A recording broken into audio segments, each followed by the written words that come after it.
everyone, it's Jason here with the Content Marketing Virtual Summit, and today I am about to introduce who's standing next to me is Tony Hallett.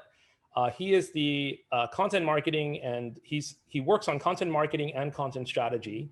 He's the managing director of Collective Content, which he's going to talk to you about in a minute, and also a director at Xpointo. But what I want to do is just quickly talk about his background a little bit. So one of the interesting things about Tony that most people may not know is that he actually he was really interested in films when he was in university, and he was part of and ran the Film Society, while he was in university, which is, I think it's a great place to become a storyteller and get into content.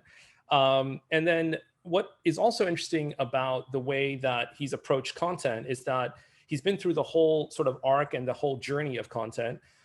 So he really looks at it from different angles. And specifically, he's looking at, for example, is it really, the content is really being written for the right reader? Are you really meeting the brand of the client? And are you really connecting emotionally with the reader as well?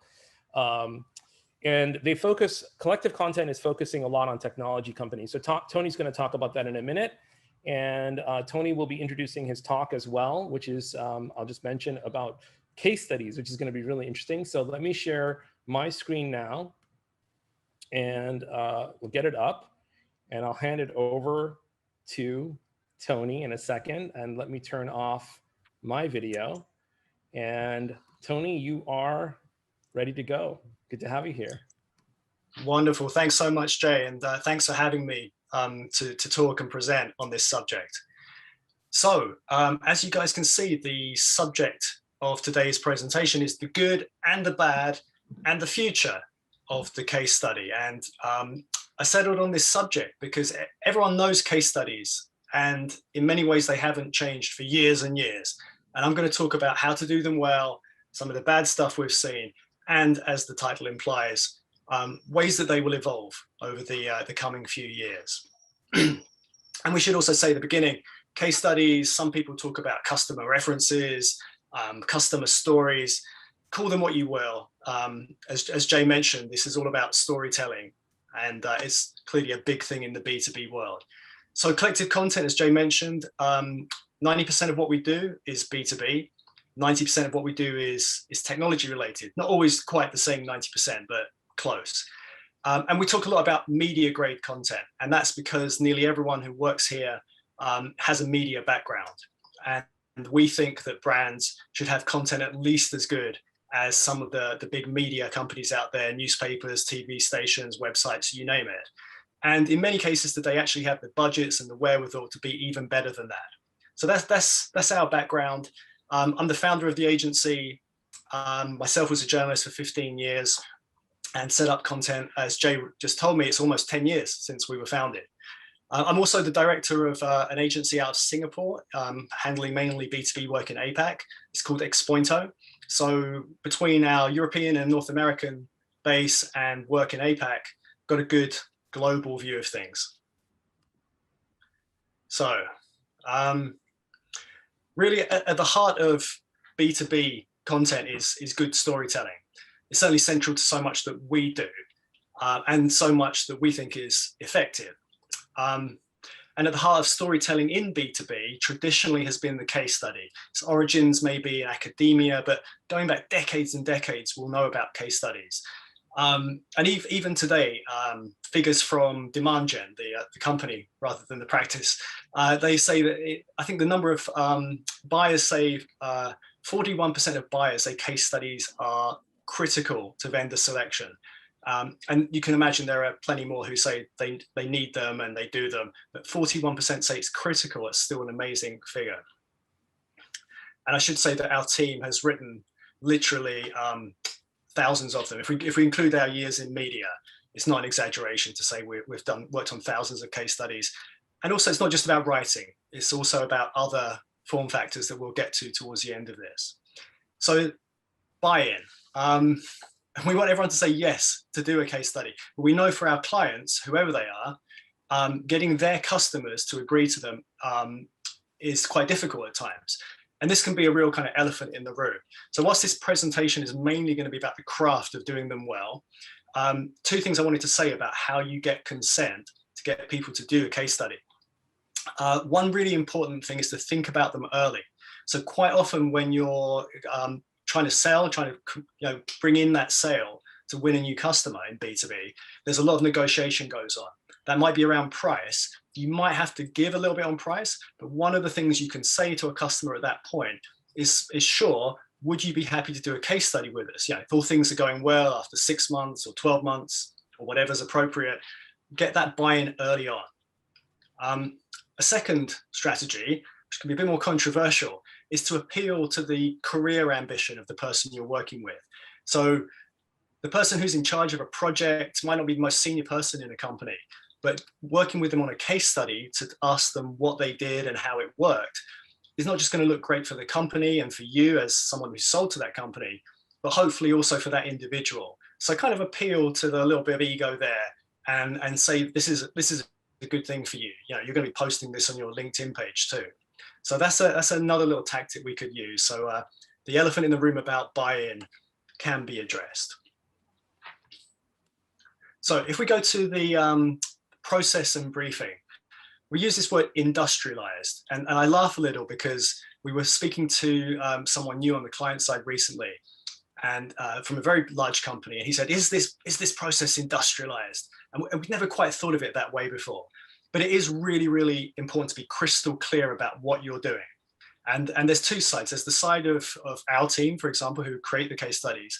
And then there's the side of your client and their customer, for them to know what's to be expected over the weeks it takes. On our side, it's great to get a clear brief. Know that every client has certain different stipulations. So that could be around the tone of a case study, even what they're called. I mentioned some people call them customer stories, for example. So tone of voice, the format, which includes things like the word count, how long are they? Whether they're going to be, appear as a PDF in a brochure on a website, whether they're going to be projected on a screen at a trade show, back when we have trade shows again. Who the audience is, that's really, really important. And of course, at the end, what you want that person to do next? What is the call to action? What's the next click, next action as you nurture this person along as a potential customer? And remember as well, in totality, one of my team said, just remember though, this has to be a story. It's not just a bunch of bullet points that you're checking off. You need to have an idea of what the overall story is and how it hangs together. And one thing we say to people quite often is, tell us in one sentence what this story is. And if you can't do that, it might be there isn't really a story there to tell. So on the customer side, if we come to the customer prep, if we go to the next slide, it's all about really making sure that your client and their customer are comfortable. And this is before you get on any call with anyone. So talk to the customer, or brief the customer in advance about the nature of the call. That this is a safe place where you're finding out the story, but nothing is ever going to make it out to the world that they're not happy with. Very different from our journalism days. Tell them why this is happening. They may not even really know much about case studies. And also let them know about the eventual destination, where it will appear, who the audience is that they're reaching. Basically telegraph everything in advance. Very, very practically, as well as kind of giving an idea of what you understand the story to be in advance, let them know questions too. So give them time to prepare. We would say that this is one reason why journalists are the best people to get to do case studies, because we've done so many interviews for all kinds of reasons, not just for case studies. So really trying to tease out what the best story is. And again, just ensure that they know they will have time to review, and even say, your PR team can have a look too, make people feel comfortable, and then they should be able to relax and tell a better story. I want to talk a little bit about teamwork, which is something that we talk about a lot of collective content, because everything we do is down to a combination of people. Very rarely does someone whose name appear on something be the only person who does something. And that's very different to working with freelancers on their own, for example. So it's a big thing about teamwork. We would say that case studies are as much about project managing as they are about the writing and the editing. And one thing that we do with particularly large clients is to have an SLA, have a service level agreement. So people know what to expect at every stage. So the first stage takes 5 working days, the next stage takes 4, and so on and so forth, until you know what the totality of a process is. That's really good for flagging what's going to be coming up for everyone. And then work in pods. So a typical case study might have 3 people. We'll have a project manager who's probably working across a number of case studies, an editor who might be working across a handful, just 2 or 3, and then a lead writer, and that might be the only case study they're working on at that time. So think about who is on each case study, and we'd normally call them after the name of the end customer that we're writing about. And of course, it's hardly revolutionary, but each case study has 3 main chunks: the needs of the customer, the solution that was provided, and the results or benefits that came out. So you can't go wrong if you think about those things. So we're going to get deep into the craft of doing case studies well. And I might just mention 1 or 2 things about doing them poorly. So some advice, first of all, for the customer that we're interviewing. And this is something we see incredibly often. So as the customer, don't feel the need to try and explain everything about your company and what you've done with technology, in our case. Just give a slight overview of the whole project, but really then try to home in on what's most interesting or unusual. So really keep in mind that focus. On the writer's side, so for people like me and my team, step back and look at the big picture. What's the big story here? Can you do that thing of explaining it in 1 sentence if you had to summarize? How would this story come across to a non-expert? So in our world, someone who, for example, doesn't know much about information technology, how do you explain what the real benefits were? So talk about the players involved, talk about the industries, the themes, the motivations. These are all good storytelling elements. Classic one for all those who have been journalists or know about journalism: ask stupid questions. The dumb questions can really, really work. What is X? What is Y? How does that happen? Ask why all the time. And of course, so what? Ultimately, the whole point of all of this stuff is, so what? Why did this make a difference? And I'd like to say something about who you interview. So quite often someone will be proposed, and you can interview several people for a case study. That's totally fine. But try not to let it just defer to the hippo, as we say, the highest paid person's opinion, the hippo. Think about who's interesting. Think about who is at the coalface, where they might be on a shop floor or hands-on with a particular solution in some industry, and get a blend of people to tell you their experience of what happened. You'll get some really incredible stories. And always really, really try to think about numbers and proof points. And sometimes that also has the negative effect of it kind of, people stumble because they don't have a killer statistic to bring to the table, or they say they'll get back to you and it's not always possible that they can. So make it clear that a number can be really basic. So something like think backwards from the end result.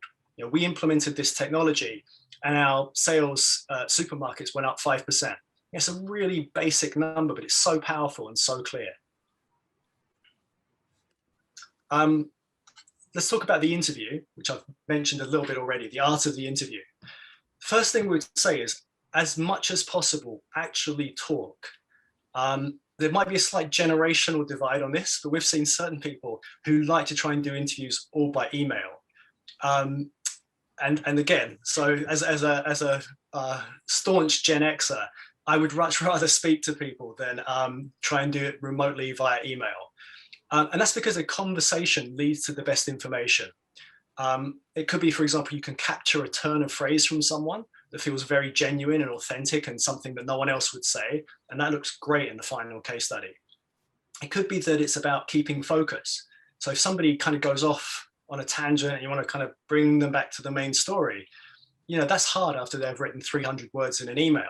But after 20 seconds in a conversation, it's a bit easier to do. Try to speak to both the people providing the solution, who's in our case often our client, and also then speak to the customer of that client. So get both points of view, I'd say that. and prioritize those who have really been involved in the project. Sometimes there's an assumption again that the highest paid person, the most senior person must get their name on it, must be involved. And maybe they're not as familiar with what actually happened. So by all means, get them involved, but also have other people there too. Two other things we'll say on this subject is that sometimes you inherit interviews. So we have one client we work with who insists on doing the interviews themselves. They think it's a privacy issue and sensitivity issue with their customer. And then they give us a transcript or a recording. That's not ideal, but it's clearly better than nothing. So you can work from that and you can help them along the way with that process. And then the other thing we would say is that we said don't do this by email, but there's one big exception, which is if you're dealing with someone and who isn't a native or fluent speaker in the language that you're working in, sometimes it can be pretty intimidating to do a real-time conversation for 30, 45, 60 minutes. So if you use email, it can give people the time to really consider what they're saying and to write precisely what they want to say. And they could be much better in the written version of a language than spoken version. So there's always an exception. The next slide, and finally, that doesn't mean this is the last slide of the presentation. It just means that to end case study process, we just wanted to speak a little bit about how you wrap things up. Classic journalist tactic, at the end of an interview, always say, is there anything we haven't spoken about that you think we should have covered? Or this is your opportunity to say anything else that's on your mind. And sometimes you'll get real gold out of that. And people appreciate this idea that, you know, not all your questions aren't the only thing that's important. And I've mentioned several times already, how would you sum this up in one sentence? Really challenge someone to do that. And that's a great way of trying to decipher what the main story is. You might not agree with it, you might have another idea, but let the subject of an interview try and come back to you in that way. And for the review stage, this is something that we talk about across lots of types of content, not just case studies, is try and have a single sign-off rather than sign off by consensus and by committee. For obvious reasons, it makes life a lot simpler. However, in a case study, there are two single sign-offs. If you think about it, there's going to probably be a single sign-off at our client, and then there's going to be a single sign-off, we hope, at their customer. So there might be multiple people involved. We've worked on case studies with 15 people altogether. But if you could have those 2 points of contact who take responsibility, that is really, really useful to have. So I did promise a little bit about where this is all going and the future of the case study. I think my biggest observation is that in general, for decades, there's clearly not been much innovation in case studies. I don't think I'm, delivering some scoop, some bit of amazing news by saying that. It's ideal, or we think it's ideal, to really show how the relationship between a supplier and their customer evolves over time. It's also really difficult. And what I mean by that is that a traditional case study provides a snapshot. And for a period in time, it's wonderful. It's such a great proof point. But after a period of time, maybe as short as 6 months, certainly a year or 2 years, it starts to look old. And for both parties, they're thinking, well, we've done other things since then. You know, this is not quite who we are now. So our view is that ongoing storytelling really is the way to really do justice to the story and to keep people informed of what's going on. And what I would say is there are good reasons to do that. So if we talk about those just for one moment, the idea of stories that you keep telling. So the idea of ongoing stories. If we go to the next slide, you can see that stories should only be static for a short period of time. And the reason for that, there's more than one reason.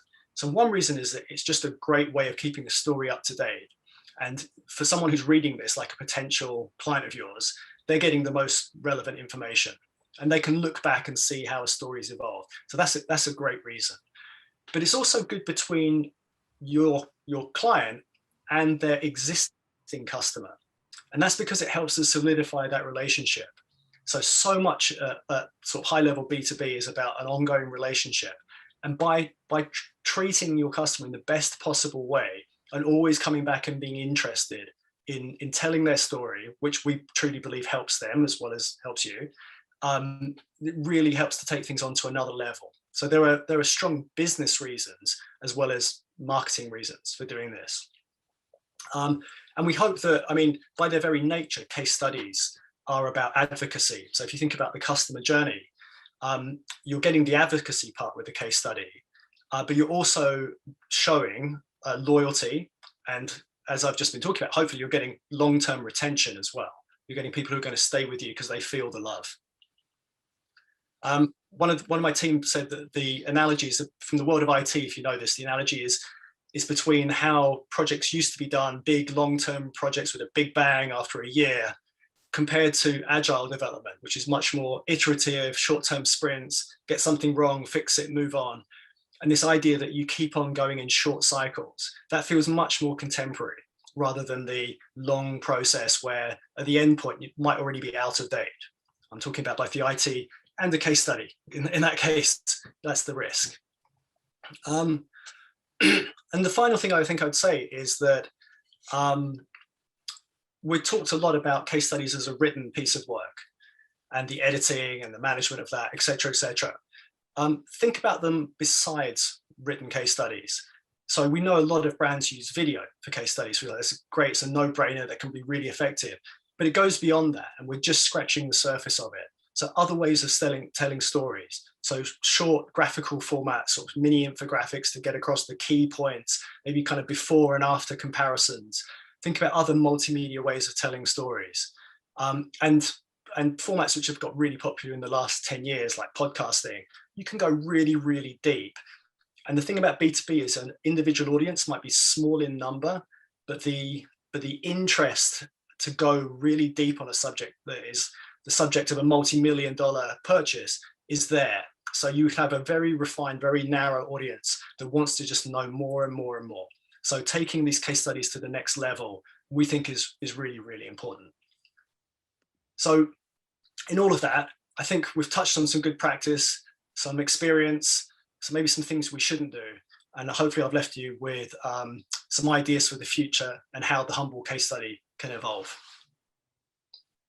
So let me, first of all, stop the share really quickly and get me back on here. So Tony, thank you for your talk today.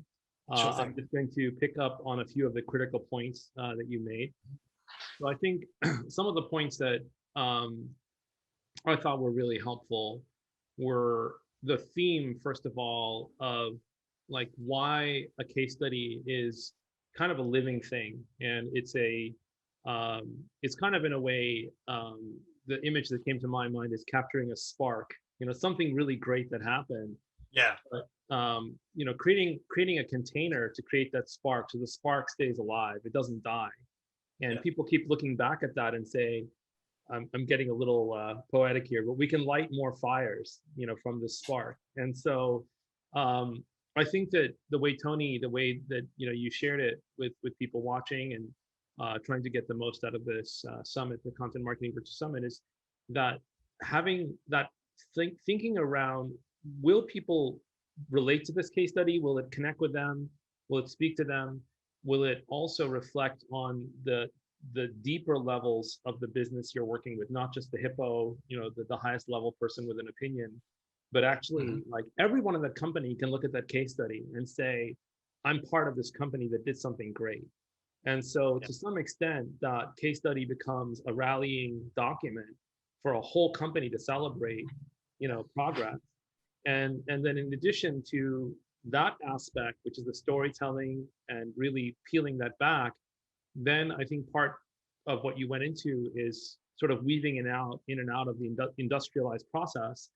But in that sense, having, you mentioned your pods and your teamwork, but I think what was also really interesting was the craft of interviewing, and really having interviews where you're listening from the point of view of all the people who are going to get value from that story, and how are they going to listen to this interview as we distill it. It's almost like you're making a film. It goes back to your early days, right?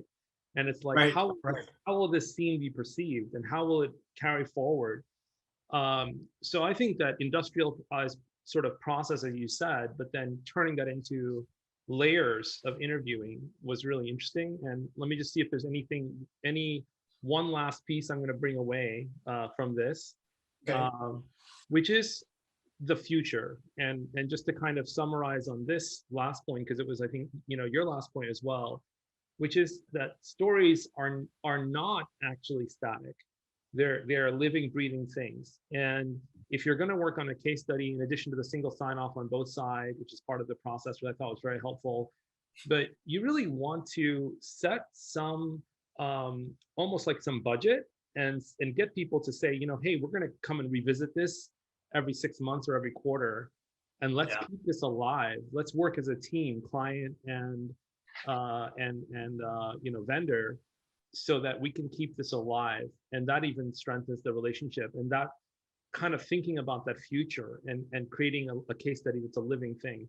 So yeah, I think I don't want to go into too much detail because you covered it, but I just wanted to pull out some of the critical aspects that Thank you. That's a great summary. Thanks for doing that. And I think the final thing I would say is that in the world of content, we're so often going after the shiny new thing that we forget that something like a case study is so fundamental and so important that, I mean, we know everyone uses case studies, so why not try and do those things even better than always try and look for something which is new and unproven? And we get tremendous rewards from just being great at doing case studies. And it's a big thing for us. And I'm glad you've identified and some of those things rang true. Yeah, it's really been nice to hear somebody go deep on this topic. And I think from a content marketing point of view, it's been a great talk. So thanks again, Tony, for being one of the speakers at the Content Marketing Virtual Summit and 2021, and hope to have you back. And for everyone who's listening, we'll have a workbook coming out, and if you have already got it, then write some notes and take some action. What are you going to do to think about case studies? And hopefully Tony will come back and talk at one of our future events. Okay, thanks everyone. Stay tuned for the next talk coming up soon. Bye everyone. Thanks for having me. Thanks, Jay.